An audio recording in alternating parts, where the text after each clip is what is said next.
கருவாடு யார் யார் எல்லாம் சாப்பிடக் கூடாது என்பதை முதலில் அறிந்து கொள்ளுங்கள்.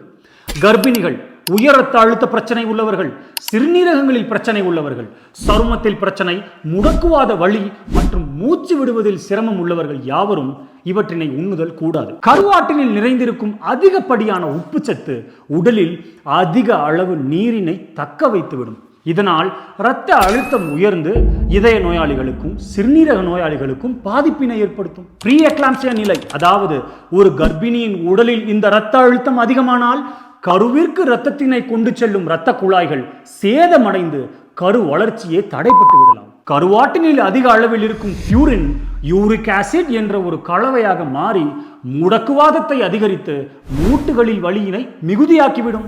கருவாடு நாட்பட அவற்றில் எஞ்சி இருக்கும் புரதம் ஹிஸ்டமின் என்ற ஒரு கலவையினை வெளியேற்றும். இந்த கலவை மூச்சு திணறல், முகத்தில் வீக்கம், அரிப்பு, முகப்பருக்கள் போன்ற பல பிரச்சனைகளை அதிகரித்துவிடும். இறுதியாக இவற்றின் உப்புச்சத்தினை குழந்தைகளின் சிறுநீரகங்களால் தாங்கிக் கொள்ள இயலாது.